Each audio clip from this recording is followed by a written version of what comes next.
Rishi Kapoor and Neetu जी बॉलीवुड के most respected couple माने जाते हैं, बट उनकी 40 साल की मैरिज में काफी सारा अब्यूज एंड चीटिंग रहा है। इनफैक्ट ऋषि कपूर अपने फादर राज कपूर की तरह ही अल्कोहलिक थे, अपनी वाइफ को मल्टीपल टाइम चीट करते थे, यहाँ तक कि अपनी वाइफ को अब्यूज एंड वायलेंस भी करते थे। एंड कैसे नीतू जी ने ऋषि जी की इन टॉक्सिक चीजों को नॉर्मलाइज कर लिया एंड अपने पति को क्रिटिसाइज करने की जगह वो उन्हें डिफेंड करती थी। एंड कैसे रणवीर कपूर को इस टॉक्सिक मैरिज की वजह से childhood and generational trauma face करना पड़ा। So in this video we'll talk about Rishi Kapoor and Neetu Ji's unhealthy relationship.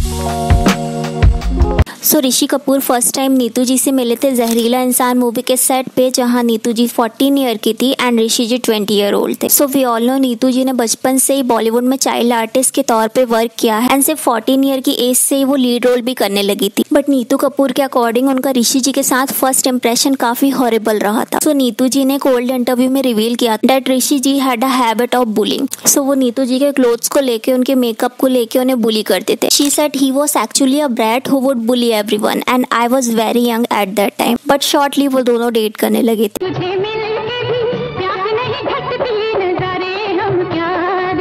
उस टाइम पे नीतू जी का करियर पीक पे था एंड वो काफी सारी मूवीज साइन कर रही थी। बट उसी टाइमलाइन में ऋषि जी ने नीतू जी को मैरिज के लिए प्रपोज किया। अब क्योंकि we all know Kapoor family का एक रूल है कि मैरिज के बाद उनकी डॉटर इन लॉ बॉलीवुड में वर्क नहीं कर सकती, जिस वजह से उस टाइम पे नीतू जी ने जितनी भी मूवी साइन करी थी उनके साइनिंग अमाउंट वापस कर दिए थे एंड जिन प्रोजेक्ट की वो शूटिंग करी थी उन्होंने उसे 1 ईयर में ही कंप्लीट कर दिया। शी वाज लाइक वो लास्ट 1 साल उनके लिए काफी ज्यादा हैक्टिक था। जिसके बाद 1918 के ईयर में नीतू जी एंड ऋषि जी की मैरिज हो गई। सो मैरिज के बाद कुछ टाइम तो ठीक था, बट ऋषि जी की ड्रिंकिंग स्टार्ट हो गई। वो काफी हैवी ड्रिंक करने लगे थे एंड ड्रिंक के टाइम पे वो नीतू जी से फाइट भी करते थे। अब ऋषि जी की ये ड्रिंकिंग हैबिट अपने फादर राज कपूर से ही आई थी। ऋषि जी ने अपनी बुक खुल्लम खुल्ला में रिवील किया था कि उनके फादर डेली ड्रिंक करके घर आते थे एंड उनकी मदर से फाइट करते थे, जिस वजह से उनका चाइल्डहुड काफी ट्रॉमेटाइजिंग था। उन्होंने अपनी बुक में ये भी कहा कि although I like drinking, but उन्होंने प्रॉमिस किया कि वो अपने चिल्ड्रन को कभी भी अफ्रेड नहीं करेंगे, at least not intentionally. But guess what, Rishi Kapoor ने अपने फादर की तरह ही एक्सेसिव ड्रिंक करनी स्टार्ट कर दी। वो भी ड्रिंक करके अपनी वाइफ से फाइट करते हैं, घंटों तक उनका आर्ग्यूमेंट चलता रहता। रणवीर ने अपने एक इंटरव्यू में रिवील किया कि उनका बचपन का जो माहौल था वो बहुत मेस्ड अप था।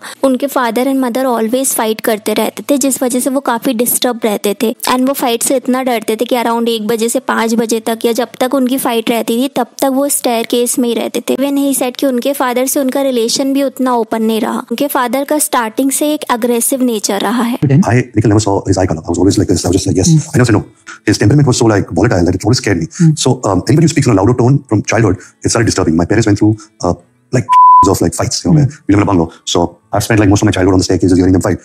So कुछ टाइम पहले आलिया भट्ट का एक वीडियो वायरल हुआ था। यहाँ वो बोल रही थी कि रणवीर को आर्ग्यूमेंट के टाइम पे उनकी लाउड वॉइस पसंद नहीं है। I have to try very hard to control my anger because my husband does not like it when my voice goes above this decibel because he thinks it's not fair and it's important to be kind even when you're unhappy. इसका reason यही है कि starting से ही उनके father उनकी mother पे चिल्लाते थे, जिस वजह से बचपन से उनमें एक ट्रॉमा था। चाइल्डहुड का ट्रॉमा उन्हें आज भी अफेक्ट करता है। Loud tone. And I think because of my father's tone growing up, always kind of acted. So she really made efforts to kind of change that. And that's not easy. Also Rishi Kapoor ने अपने father की तरह ही अपनी wife को multiple time cheat किया है। ऋषि कपूर का अपने से यंगर एक्ट्रेसेस जैसे दिव्या भारती, जूही चावला, इवन डिम्पल कपाड़िया एंड काफी सारे एक्स्ट्रा मैरिटल अफेयर रहे हैं। बट नीतू कपूर ने अपने ही हस्बैंड को क्रिटिसाइज करने की जगह वो ऑलवेज उन्हें डिफेंड करती थी। सो नीतू जी ने कोल्ड इंटरव्यू में रिवील किया था उन्होंने ऋषि जी को हंड्रेड्स ऑफ टाइम फ्लर्ट करते देखा। उन्होंने कहा कि पहले वो ऋषि जी के अफेयर की वजह से उनसे फाइट करती थी, बट वो अब मैच्योर हो गई हैं। She said I have adopted a attitude of go ahead, let's see how long will you do it. She was like Rishi ji अपनी मिस्टेक तो एडमिट करते थे, बट वो ऑलवेज बॉदर होते थे कि वो उनसे फाइट क्यों नहीं करती उनके एक्स्ट्रा मैरिटल अफेयर को लेके। उन्होंने ये भी कहा कि ऋषि जी के लिए उनकी फैमिली फर्स्ट आती है, दैट्स व्हाई वो उनके अफेयर से बॉदर नहीं होती। उनके अकॉर्डिंग मैन को एक सर्टेन अमाउंट ऑफ फ्रीडम देनी चाहिए क्योंकि वो नेचर से ही फ्लर्टिशियस होते हैं। से यहाँ नीतू जी ब्लाइंडली अपने हस्बैंड को डिफेंड कर रही है। I think cheating is cheating, right? चाहे वो वन नाइट स्टैंड हो, सिंपल फ्लिंग हो या फिर सीरियस रिलेशनशिप। एंड अगर नीतू जी एंड ऋषि जी का रिलेशन स्ट्रांग होता तो ऋषि जी कभी नीतू जी को चीट करते ही नहीं, राइट? नीतू जी को स्टार्टिंग से ये मिसअंडरस्टैंडिंग थी कि ऋषि जी अपनी फैमिली को फर्स्ट प्रायोरिटी देते हैं, उन्हें वो कभी नहीं छोड़ेंगे। ये उनकी गलत फहमी थी बिकॉज नीतू जी ने ऑलरेडी ऋषि जी के माइंड में ये फिट कर दिया था कि चाहे कितनी भी फाइट हो, कितने ही आप एक्स्ट्रा मैरिटल अफेयर कर लो, कितना भी आप मुझे हाथ उठा लो, बट वो ऋषि जी को छोड़ के कभी नहीं जाएंगे। That's why Rishi ji openly extra marital affair रखते थे, कभी भी उन्होंने सुधरने की कोशिश नहीं करी। दी। I mean, कोई भी हस्बैंड को ये जानकर खुशी होगी कि उसकी वाइफ को उसके एक्स्ट्रा मैरिटल अफेयर से कोई भी इशू नहीं है, ओपनली मल्टीपल अफेयर्स कर सकता है क्योंकि उन्हें पता है कि उसकी वाइफ उसे छोड़ के कभी भी नहीं जाएगी। I mean, जब आप ही अपने हस्बैंड के माइंड में ये चीज सेट कर रहे हो तो हस्बैंड आपकी रिस्पेक्ट क्यों करेंगे? उन्हें तो चीट करने का फ्री पास मिल ही जाएगा, राइट? तो क्यों ही वो आपको छोड़ेंगे, क्योंकि उन्हें जो चाहिए वो उनको मिल रहा है बाहर से। अगर हम नीतू जी की स्टार्टिंग से सिचुएशन देखें तो बहुत ही यंग एज, अराउंड 14 साल की एज से वो ऋषि जी को डेट कर रही है। तो ऑलमोस्ट ऋषि जी ने उन्हें ग्रूम किया है। मैरिज के बाद से उन्हें अपना करियर छोड़ना पड़ा, तो वो फाइनेंशियली स्टेबल भी नहीं थी। इस वजह से उनके पास टॉक्सिक रिलेशन से निकलने का कोई भी ऑप्शन नहीं था। प्लस कपूर फैमिली में स्टार्टिंग से ही multiple extra marital affair, alcohol, violence देखने को मिला है। इस चीज को वहाँ नॉर्मलाइज भी किया जाता है। लाइक वहाँ चीटिंग को चीटिंग तब तक समझा नहीं जाता जब तक कि मैन अदर वुमेन पे इमोशनली इन्वेस्टेड ना हो या फिर उस वुमेन से शादी करने का डिसाइड ना कर ले। एंड नॉर्मल फ्लेइंग या चीटिंग को तो कपूर फैमिली की वुमेन सीरियसली लेती ही नहीं। एक आर्टिकल के अकॉर्डिंग ऋषि जी नीतू जी पे वायलेंस भी करते थे। एंड एक बार जब ऋषि जी ने नीतू जी को मारा था तो उन्होंने पुलिस में FIR भी करवाई एंड वो ऋषि जी को छोड़ के भी चली गई थी, बट अल्टीमेटली वो फिर कपूर फैमिली में वापस आ गई।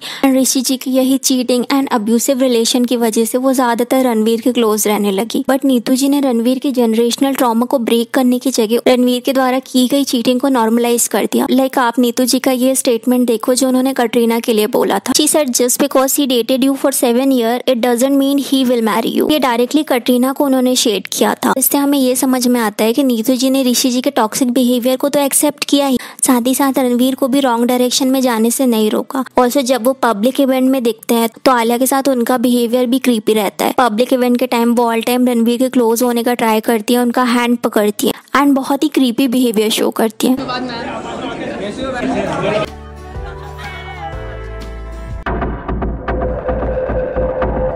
अब ऑफकोर्स ऋषि जी के जाने के बाद रणबीर कपूर एंड रिद्धिमा को उन्होंने अपनी प्रायोरिटी बनाई है, राइट? बट नीतू जी को भी समझना पड़ेगा कि अब रणबीर की लाइफ में आप एंड आलिया दोनों ही प्रायोरिटी है, तो उन्हें अपना इतना ऑब्सेशन नहीं शो करना चाहिए। तो उसी कैसे कपूर फैमिली में जनरेशनल ट्रॉमा आज भी एग्जिस्ट करता है। राज कपूर ड्रिंक करते थे, उनके मल्टीपल अफेयर रहे थे, जिस वजह से ऋषि जी का चाइल्डहुड एक्सपीरियंस सही नहीं था, बट स्टिल वो अपने ही फादर के पाथ में चले एंड उन्होंने भी drinking, aggression and multiple affair रखना स्टार्ट कर दिया। And same goes to Ranbir Kapoor. बचपन से ऋषि जी का aggressive behaviour and drinking habit को देखकर वो हॉरिफाइड रहते थे, स्टिल वो अपनी ही गर्लफ्रेंड्स को चीट करते थे। एंड अगर आप रणबीर के इंटरव्यूज नोटिस करोगे तो वो आलिया एंड अपनी अदर गर्लफ्रेंड्स को बुली भी करते थे। एंड आलिया के भी कॉफी विद करण के एक स्टेटमेंट के according one night stand cheating नहीं होती है, ओनली इमोशनल चीटिंग होती है। तो यहाँ पे कपूर फैमिली के चाहे मेल हो या फीमेल हो, उन्होंने जनरेशनल ट्रॉमा ब्रेक करने की कोशिश ही नहीं करी, जिस वजह से ना चाहते हुए भी वो आगे चल के जनरेशनल ट्रॉमा को पास ऑन करते जाते हैं। So what I thought about today's video, let me know in a comment. And Rishi Kapoor के फादर राज कपूर के मल्टीपल एक्स्ट्रा मैरिटल अफेयर, कैसे वो यंग एक्ट्रेसेस को सेक्सुअलाइज करते थे, ऑल्सो क्यों वो अपनी मदर की बॉडी को फैंटेसाइज करते थे, जानने के लिए इस वीडियो को क्लिक करें।